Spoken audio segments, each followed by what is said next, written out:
ಈ ಜಾಗ ಶಿವಭಕ್ತರಿಗೆ ತೀರ್ಥಕ್ಷೇತ್ರವಾಗಿದೆ. ಇವರು ಶಿವನ ಅವತಾರವಾಗಿದ್ದು, ಇವರು ಜಾತಿ ಮತ ಭೇದವಿಲ್ಲದೆ ಎಲ್ಲ ಧರ್ಮದವರ ಕಷ್ಟಗಳನ್ನು ಪರಿಹರಿಸುವ ಶಕ್ತಿಯನ್ನು ಹೊಂದಿದರು. ಇದು ಮಹಾ ಪವಾಡ ಪುರುಷರಾದ ಯತಿಗಳು ಲಿಂಗೈಕ್ಯವಾದ ಜಾಗವಿದು.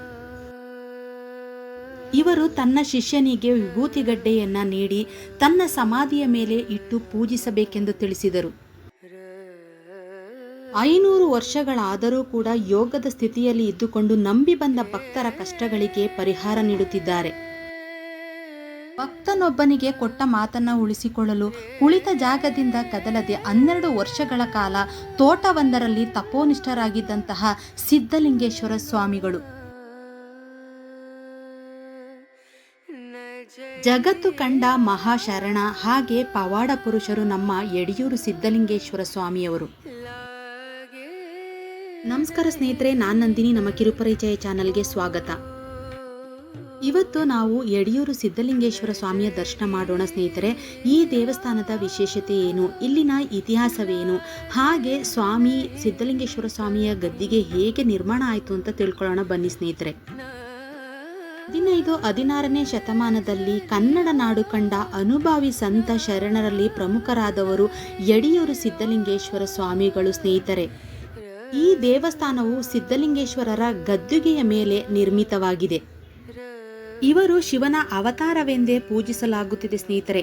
ಇವರು ಯಾವುದೇ ಜಾತಿ ಮತ ಭೇದವಿಲ್ಲದೆ ಎಲ್ಲ ಧರ್ಮದವರ ಕಷ್ಟಗಳನ್ನು ಪರಿಹರಿಸುವ ಶಕ್ತಿಯನ್ನು ಹೊಂದಿದ್ದಾರೆ ಎಂಬುದು ಇಲ್ಲಿನ ಭಕ್ತರ ನಂಬಿಕೆ. ಈ ದೇವಸ್ಥಾನವು ಲಿಂಗಾಯತ ಸಮುದಾಯದ ಅತ್ಯಂತ ಪವಿತ್ರವಾದ ಕ್ಷೇತ್ರವಾಗಿದೆ ಸ್ನೇಹಿತರೆ. ಸಿದ್ಧಲಿಂಗೇಶ್ವರ ಸ್ವಾಮಿಗಳು ಜನಿಸಿದ್ದು ಈಗಿನ ಚಾಮರಾಜನಗರ ಜಿಲ್ಲೆಯ ಅರದಹಳ್ಳಿ ಗ್ರಾಮದಲ್ಲಿ. ತಂದೆ ಮಲ್ಲಿಕಾರ್ಜುನ ಹಾಗೆ ತಾಯಿ ಜ್ಞಾನಾಂಬೆ ಎಂಬ ಶಿವಶರಣ ದಂಪತಿಗಳಿಗೆ ಇವರು ಜನಿಸಿದರು. ತಂದೆ ಮಲ್ಲಿಕಾರ್ಜುನ ಹಾಗೆ ತಾಯಿ ಜ್ಞಾನಾಂಬೆ ಎಂಬ ಶಿವಶರಣ ದಂಪತಿಗಳಿಗೆ ವಿವಾಹವಾಗಿ ಬಹಳ ಕಾಲಗಳು ಕಳೆದರೂ ಕೂಡ ಸಂತಾನ ಭಾಗ್ಯವಿರಲಿಲ್ಲ ಸ್ನೇಹಿತರೆ. ಇದಕ್ಕಾಗಿ ಅವರು ದಿನನಿತ್ಯ ಭಕ್ತಿ ಭಾವಗಳಿಂದ ಶಿವನನ್ನ ಪ್ರಾರ್ಥಿಸುತ್ತಾ ಇರ್ತಾರೆ. ಹಾಗೆ ಅತಿಥಿ ಯೋಗಿಗಳ ಸೇವೆಯನ್ನ ಶ್ರದ್ಧಾ ಭಕ್ತಿಯಿಂದ ಮಾಡ್ತಾ ಇರ್ತಾರೆ. ಮಲ್ಲಿಕಾರ್ಜುನ ಹಾಗೆ ಜ್ಞಾನಾಂಬೆ ಎಂಬ ದಂಪತಿಗಳಿಗೆ ತುಂಬ ದಿನಗಳ ನಂತರ ಸ್ವಾಮಿ ಸಿದ್ಧಲಿಂಗೇಶ್ವರ ಸ್ವಾಮಿ ಜನನವಾಗುತ್ತದೆ. ಇವರ ತಂದೆ ತಾಯಿಗಳು ಸಿದ್ಧಲಿಂಗೇಶ್ವರ ಸ್ವಾಮಿಗಳು 8 ವರ್ಷ ಇದ್ದಾಗಲೇ ವಿದ್ಯಾಭ್ಯಾಸಕ್ಕೆ ಅಂತ ಚನ್ನಬಸವೇಶ್ವರ ಗೋಸಾಲ ಎಂಬ ಮಠಕ್ಕೆ ಸೇರಿಸಲಾಗುತ್ತೆ. ಇವರು ಆಧ್ಯಾತ್ಮಿಕ ದೈವಿಕ ಜ್ಞಾನಗಳಲ್ಲಿ ತನ್ನ ವಯಸ್ಸಿಗೆ ಮೀರಿದ ಜ್ಞಾನಿಯಾಗಿದ್ದರು ಸ್ನೇಹಿತರೆ. ವಯಸ್ಸಿಗೆ ಮೀರಿದಂಥ ಜ್ಞಾನವನ್ನು ಹೊಂದಿದ್ದಂತಹ ಸಿದ್ಧಲಿಂಗೇಶ್ವರ ಬಾಲಕನನ್ನು ಕಂಡಂತಹ ತನ್ನ ಗುರುಗಳು ಚನ್ನಬಸವೇಶ್ವರರು ಆಶ್ಚರ್ಯಚಕಿತರಾಗುತ್ತಾರೆ. ಗುರುಗಳು ಕೂಡಲೇ ಬಾಲಕನಿಗೆ ಸನ್ಯಾಸತ್ವ ದೀಕ್ಷೆಯನ್ನು ನೀಡಿ ತಮ್ಮ ಶಿಷ್ಯನಾಗಿ ಸ್ವೀಕರಿಸುತ್ತಾರೆ. ಚಿಕ್ಕ ವಯಸ್ಸಿನಲ್ಲಿಯೇ ಸಿದ್ಧಲಿಂಗೇಶ್ವರ ಸ್ವಾಮಿಗಳು ಜ್ಞಾನಿಯಾಗಿರುವುದರಿಂದ ಹಳೆಯ ಗುರುಕುಲ ಪದ್ಧತಿಯಲ್ಲಿ ತರಗತಿಗೆ ಹಾಜರಾಗಿ ಪಡೆಯುವ ಜ್ಞಾನಕ್ಕಿಂತ ಲೋಕ ಸಂಚಾರ ಮಾಡುತ್ತಾ ಗಳಿಸುವ ಜ್ಞಾನ ಮಹತ್ತರವಾದು ಎಂಬ ನಂಬಿಕೆಯನ್ನು ಇಟ್ಟುಕೊಂಡಿರ್ತಾರೆ ಸ್ನೇಹಿತರೆ. ಅದರಂತೆ ಲೋಕ ಸಂಚಾರ ಮಾಡುತ್ತಾ ಜ್ಞಾನ ಸಂಪಾದಿಸಿಕೊಳ್ಳುವುದು ಒಂದು ಶಿಕ್ಷಣದ ಪ್ರಮುಖವಾದ ಭಾಗವೆಂದು ತಿಳಿದು ಅದೇ ರೀತಿ ಗುರುಗಳಾದಂತಹ ಚನ್ನಬಸವೇಶ್ವರ ಮಾರ್ಗದರ್ಶನದಂತೆ ವಿದ್ಯಾಭ್ಯಾಸವನ್ನು ಮುಗಿಸಿ ಲೋಕ ಸಂಚಾರಕ್ಕೆ ಹೊರಡುತ್ತಾರೆ.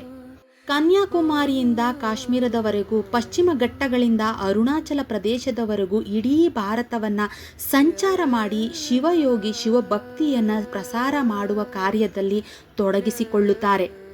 12ನೇ ಶತಮಾನದಲ್ಲಿ ಕಲ್ಯಾಣದಲ್ಲಿ ನಡೆದಿದ್ದಂತಹ ವಚನ ಕ್ರಾಂತಿಯ ಕೀರ್ತಿಗೆ ಪುನಶ್ಚೇತನ ನೀಡಿದಂತಹ ಸಿದ್ಧಲಿಂಗೇಶ್ವರವರು ಇವರು ವಚನಕಾರರು ಕೂಡ ಆಗಿರ್ತಾರೆ ಸ್ನೇಹಿತರೆ. ಷಟ್ಸ್ಥಲ ಜ್ಞಾನ ಸಾರಾಮೃತ ಎಂಬ ವಚನ ಸಂಚಿಕೆಯನ್ನು ಕೂಡ ಇವರು ಬರೀತಾರೆ. 701 ವಚನಗಳಿಂದ ಕೂಡಿದಂತಹ ಆ ಕೃತಿ ಐಕ್ಯದೆಡೆಗೆ ಕೊಂಡೊಯ್ಯುವ ವಿಚಾರಗಳಿಂದ ಕೂಡಿದಂತಹ ಗ್ರಂಥವಾಗಿರುತ್ತದೆ. ಲೋಕವನ್ನ ಸಂಚರಿಸುತ್ತಾ ತುಮಕೂರು ಜಿಲ್ಲೆಯ ಯಡಿಯೂರಿನಲ್ಲಿ ಬಂದು ನೆಲೆಸಿ ಪವಾಡಗಳನ್ನು ಮೆರೆದಂತಹ ದಾರ್ಶನಿಕರು.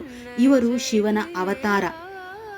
ಇವರು 12 ವರ್ಷಗಳ ಕಾಲ ಕಠಿಣ ತಪಸ್ಸನ್ನ ಮಾಡಿ ಯಡಿಯೂರಿನಲ್ಲಿ ಜೀವ ಸಮಾಧಿಯನ್ನ ಹೊಂದಿದರು. ಯಡಿಯೂರಿಗೆ ಬಂದು ನೆಲೆಸಿದ ಅವರು ಹಲವು ಪವಾಡಗಳ ಮೂಲಕ ಭಕ್ತರ ಕಷ್ಟಗಳನ್ನು ದೂರ ಮಾಡಿದರು.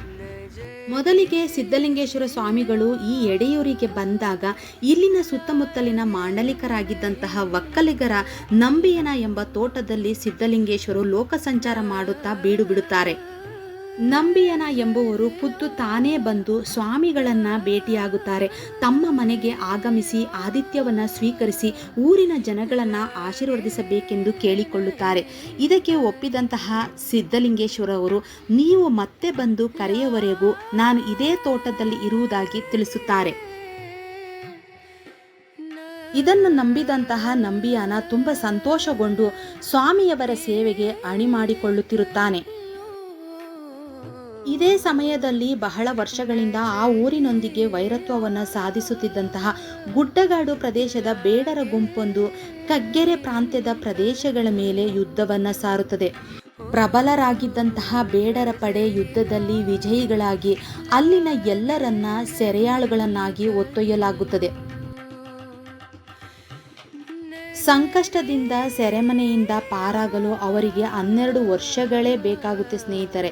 ಬಂಧನದಲ್ಲಿದ್ದಂತಹ ನಂಬಿಯ ಸಿದ್ಧಲಿಂಗೇಶ್ವರನನ್ನ ಮನೆಗೆ ಆಹ್ವಾನಿಸಿದಂತಹ ವಿಷಯ ನೆನಪೇ ಇರಲ್ಲ.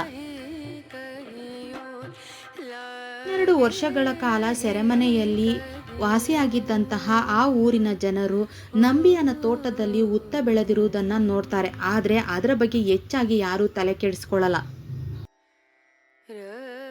ಆದರೆ ಅಲ್ಲೊಂದು ಆಶ್ಚರ್ಯ ನಡೆಯಲು ಶುರುವಾಗುತ್ತದೆ ಸ್ನೇಹಿತರೆ. ಮೇಯಲು ಬಿಟ್ಟಿದ್ದಂತಹ ದನಗಳ ಗುಂಪಿನಿಂದ ತಪ್ಪಿಸಿಕೊಂಡ ಹಸುವೊಂದು ಬಿರುಸಾಗಿ ಓಡಿ ನಂಬಿಯನ ತೋಟದಲ್ಲಿ ಇರುವಂತಹ ಉತ್ತದ ಮೇಲೇರಿ ತನ್ನಷ್ಟಕ್ಕೆ ತಾನೇ ಉತ್ತಕ್ಕೆ ಹಾಲು ಕರೆಯಲು ಆರಂಭಿಸುತ್ತದೆ. ಮೊದಲು ಇದನ್ನು ಕಂಡಂತಹ ಅಲ್ಲಿನ ದನ ಮೇಯಿಸುವವರು ಉತ್ತವನ್ನು ಹಗುರವಾಗಿ ಪರಿಗಣಿಸ್ತಾರೆ. ಆದರೆ ಹಸುಗಳು ಸರತಿಯ ಪ್ರಕಾರ ದಿನವೂ ಹೋಗಿ ಸ್ವಪ್ರೇರಿತವಾಗಿ ನಂಬಿಯನ ತೋಟದಲ್ಲಿ ಉತ್ತಕ್ಕೆ ಹಾಲು ಎರೆಯುವುದನ್ನು ಕಂಡು ಅಲ್ಲಿ ಏನೋ ಒಂದು ವಿಶೇಷ ಇರಬಹುದು ಎಂದು ತಿಳಿದುಕೊಂಡು ಊರಿನ ಜನರಿಗೆ ಅದನ್ನು ತಿಳಿಸುತ್ತಾರೆ. ಇದನ್ನು ತಿಳಿದಂತಹ ಊರಿನ ಜನರು ಉತ್ತವನ್ನು ಒಡೆಯಲು ಮುಂದಾಗುತ್ತಾರೆ. ಊರಿನ ಜನರೆಲ್ಲರೂ ಉತ್ತದ ಬಳಿ ಬಂದು ಕೂಲಂಕುಷವಾಗಿ ನೋಡಿದಾಗ ಉತ್ತದ ಒಳಗಿನಿಂದ ಓಂ ನಮ ಶಿವಾಯ ಎಂಬ ಶಿವಪಂಚಾಕ್ಷರಿ ಮಂತ್ರ ನಿರಂತರವಾಗಿ ಜಪಿಸುವುದು ಎಲ್ಲರಿಗೂ ಕೇಳಿಬರುತ್ತದೆ. ಇದನ್ನು ಕೇಳಿಸಿಕೊಂಡ ಊರಿನ ಜನರೆಲ್ಲ ಇಲ್ಲಿ ಯಾರೋ ಮಹಾತ್ಮರು ತಪಸ್ಸು ಮಾಡುತ್ತಿರಬಹುದು ಎಂದುಕೊಳ್ಳುವಷ್ಟರಲ್ಲಿ ನಂಬಿಯಾನಿಗೆ ತನ್ನ ಸಿದ್ಧಲಿಂಗೇಶ್ವರ ಸ್ವಾಮಿಗಳಿಗೆ ವರ್ಷಾನುಗಟ್ಟಲೆ ಹಿಂದೆ ಕೊಟ್ಟಿದ್ದಂತಹ ವಚನ ನೆನಪಾಗುತ್ತದೆ ಸ್ನೇಹಿತರೆ. ನಂಬಿಯಾನ ತನ್ನಿಂದ ಅತಿ ದೊಡ್ಡ ಪ್ರಮಾದವಾಗಿದೆ, ಈ ಅಚಾತುರ್ಯಕ್ಕೆ ನಾನೇ ಕಾರಣವಾದೆ ಎಂದು ಪಶ್ಚಾತ್ತಾಪವನ್ನು ಪಟ್ಟು ಉತ್ತದ ಹೊರಗೆ ನಿಂತುಕೊಂಡು ಸಿದ್ಧಲಿಂಗೇಶ್ವರರನ್ನ ಕರೆಯುತ್ತಾನೆ. ನಂಬಿಯಾನ ಕರೆದ ತಕ್ಷಣ ಪ್ರತಿಕ್ರಿಯಿಸುವ ಸಿದ್ಧಲಿಂಗೇಶ್ವರರು ತನ್ನ ಸುತ್ತಲೂ ಇರುವ ಉತ್ತವನ್ನು ಒಡೆದರೆ ಅಲ್ಲಿ ಜೀವಿಸಿರುವಂತಹ ಜೀವಿಗಳಿಗೆ ತೊಂದರೆಯಾಗುತ್ತದೆ. ಆದ್ದರಿಂದ ಅವುಗಳು ಆ ಸ್ಥಳವನ್ನು ಬಿಟ್ಟು ತೆರಳಿದ ನಂತರ ನೀವು ಉತ್ತವನ್ನು ಕೆಡವಬಹುದು ಎಂದು ತಿಳಿಸುತ್ತಾರೆ.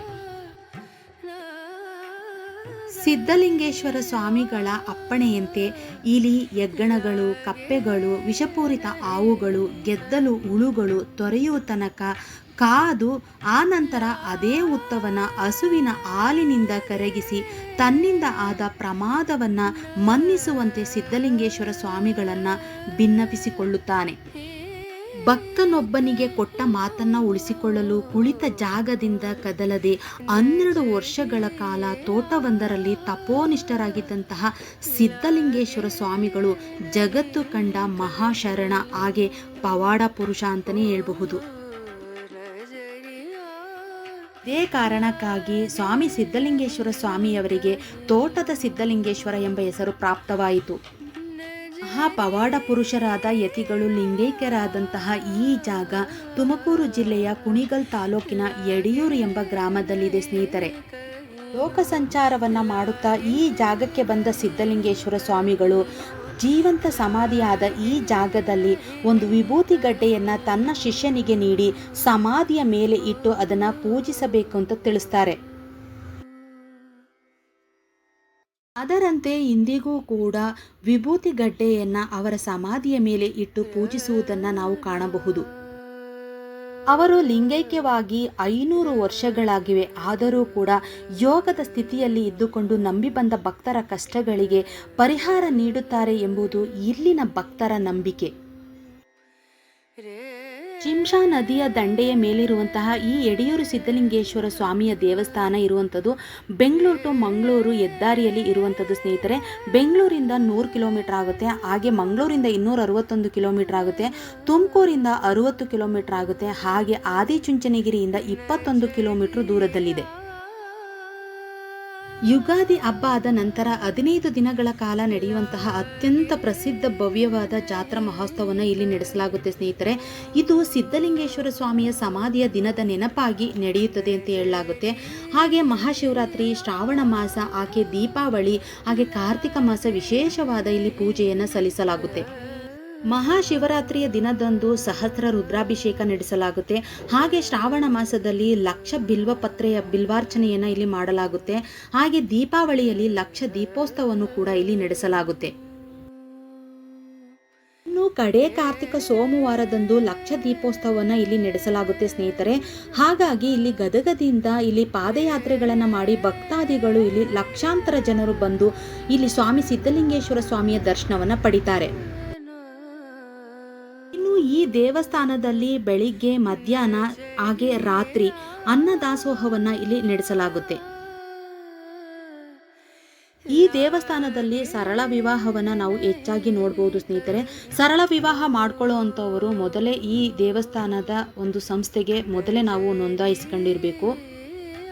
ಇನ್ನು ದೇವಸ್ಥಾನಕ್ಕೆ ಸ್ಪೆಷಲ್ ದರ್ಶನ ಒಂದು 105 ರೂಪಾಯಿ ತಗೊಂಡು ನಾವು ಸ್ಪೆಷಲ್ ದರ್ಶನ ಕೂಡ ನಾವು ಮಾಡ್ಬೋದು, ಅಥವಾ ಧರ್ಮ ದರ್ಶನ ಕೂಡ ಮಾಡ್ಬೋದು. ಧರ್ಮ ದರ್ಶನ ಒಂದು ಗಂಟೆ ಒಳಗಡೆ ಆಗುತ್ತೆ. ಭಾನುವಾರ ಇಲ್ಲಿ ವಿಶೇಷವಾಗಿರೋದ್ರಿಂದ ಮದುವೆಗಳು ತುಂಬಾ ನಡೀತದೆ. ಹಾಗೆ ಜನಗಳು ಕೂಡ ದೇವರ ದರ್ಶನಕ್ಕೆ ತುಂಬ ಜನ ಈ ಜಾಗಕ್ಕೆ ಬಂದು ಸೇರ್ತಾರೆ. ಸ್ವಾಮಿ ಸಿದ್ಧಲಿಂಗೇಶ್ವರ ಸ್ವಾಮಿಗಳನ್ನು ಇಲ್ಲಿ ತುಂಬ ಜನ ಮನೆ ದೇವರಾಗಿ ಪೂಜಿಸಲಾಗುತ್ತೆ. ಹಾಗೆ ಮಕ್ಕಳಿಗೆ ಮುಡಿಯನ್ನು ಕೂಡ ಇಲ್ಲಿ ಕೊಡಲಾಗುತ್ತೆ. ಹಾಗೆ ಶಿಂಷಾ ನದಿಯ ದಂಡೆಯಲ್ಲಿ ಮುಡಿಗಳನ್ನು ತಗೊಂಡು ನಂತರ ಬಂದು ಇಲ್ಲಿ ದೇವರ ದರ್ಶನವನ್ನು ಕೂಡ ಮಾಡಬಹುದು. ಮಧ್ಯಾಹ್ನ 12:45 1:15 ಇಲ್ಲಿ ದೇವರ ದರ್ಶನ ಇರೋದಿಲ್ಲ ಸ್ನೇಹಿತರೆ. ಇನ್ನು ಬೆಳಿಗ್ಗೆ 4:15 ರಾತ್ರಿ 8:00 ಇಲ್ಲಿ ದರ್ಶನವನ್ನು ಮಾಡಬಹುದು. ಇನ್ನು ಪ್ರತಿದಿನ ಇಲ್ಲಿ ತ್ರಿಕಾಲ ರುದ್ರಾಭಿಷೇಕ ಅಂತ ನಡೆಸಲಾಗುತ್ತೆ ಸ್ನೇಹಿತರೆ. ಬೆಳಿಗ್ಗೆ 6:30 7 ಗಂಟೆ, ಮಧ್ಯಾಹ್ನ 11 ಗಂಟೆಯಿಂದ 12:30 ಹಾಗೆ ಸಂಜೆ 6ರಿಂದ 7 ಗಂಟೆವರೆಗೂ ಇಲ್ಲಿ ರುದ್ರಾಭಿಷೇಕ ನಡೆಸಲಾಗುತ್ತೆ. ಇಲ್ಲಿ ಏನಾದರೂ ರುದ್ರಾಭಿಷೇಕ ಮಾಡಿಸುವಂಥವರು ಟಿಕೆಟನ್ನು ತಗೊಂಡು ಈ ಜಾಗದಲ್ಲಿ ಕೂತು ನಾವು ರುದ್ರಾಭಿಷೇಕವನ್ನು ಕೂಡ ನಾವು ನೋಡಬಹುದು. ಇನ್ನು ಈ ದೇವಸ್ಥಾನವನ್ನು ದ್ರಾವಿಡ ಶೈಲಿಯ ವಾಸ್ತುಶಿಲ್ಪದಲ್ಲಿ ಇದನ್ನು ನಿರ್ಮಿಸಲಾಗಿದೆ. ಈ ಜಾಗದಲ್ಲಿ ಅಂದರೆ ವೀರಭದ್ರೇಶ್ವರ ಸ್ವಾಮಿ ನೆಲೆಸಿದಂತಹ ಈ ಜಾಗದಲ್ಲೇ ಅವರು ಪಕ್ಕದಲ್ಲೇ ಸಮಾಧಿಯನ್ನು ಮಾಡಬೇಕು ಅಂತ ಹೇಳಿ ಈ ಜಾಗದಲ್ಲಿ ಅವರು ಜೀವಂತ ಸಮಾಧಿಯಾದಂತಹ ಜಾಗವಾಗಿದೆ ಇದು. ಬೆಂಗಳೂರು ಟು ಮಂಗಳೂರು ಹೆದ್ದಾರಿಯಿಂದ ಈ ದೇವಸ್ಥಾನದ ಒಳಗಡೆ ನಾವು ಹೋಗಬೇಕು ಅಂದರೆ ಒಂದು 5ರಿಂದ 10 ನಿಮಿಷ ನಡೆದುಕೊಂಡಾದರೂ ಹೋಗ್ಬೋದು ಸ್ನೇಹಿತರೆ. ಇಲ್ಲ ಅಂದರೆ ಆಟೋ ಬರ್ತವೆ, ಆಟೋಗಳು ತುಂಬಾ ಬರ್ತವೆ, 10 ರೂಪಾಯಿ ತೊಗೊತಾರೆ. ನಾವು ಒಳಗಡೆ ಬಂದು ದೇವಸ್ಥಾನವನ್ನು ನೋಡ್ಕೊಂಡು ಕೂಡ ಹೋಗ್ಬೋದು. ಇನ್ನು ಸ್ವಂತ ವೆಹಿಕಲ್ ಇರೋವಂಥವರು ಬಂದರೆ ದೇವಸ್ಥಾನದ ಮುಂಭಾಗದಲ್ಲಿ ವಿಶಾಲವಾದ ಪಾರ್ಕಿಂಗ್ ವ್ಯವಸ್ಥೆ ಕೂಡ ಇದೆ. ದೇವಸ್ಥಾನದ ಒಳಗಡೆ ತುಲಾಭಾರ ಕೊಡುವಂಥವರು ತುಲಾಭಾರ ಕೂಡ ಇಲ್ಲಿ ಮಾಡಬಹುದು. ಇನ್ನು ದೇವಸ್ಥಾನದ ಒಳಭಾಗದಲ್ಲಿ ನಾವು ಚಿನ್ನದ ತೇರು, ಬೆಳ್ಳಿಯ ತೇರು ಇವುಗಳನ್ನು ನಾವು ನೋಡ್ಬೋದು ಸ್ನೇಹಿತರೆ. ಸ್ಪೆಷಲ್ ದರ್ಶನ ಮಾಡಿದಂಥವರಿಗೆ 1 ಲಡ್ಡು ಫ್ರೀಯಾಗಿ ಕೊಡ್ತಾರೆ ಸ್ನೇಹಿತರೆ. ಇನ್ನು ನಾವು ಧರ್ಮ ದರ್ಶನ ಮಾಡಿದಂಥವರು ದುಡ್ಡು ಕೊಟ್ಟು ನಾವು ಲಡ್ಡುವನ್ನು ತಗೋಬಹುದು.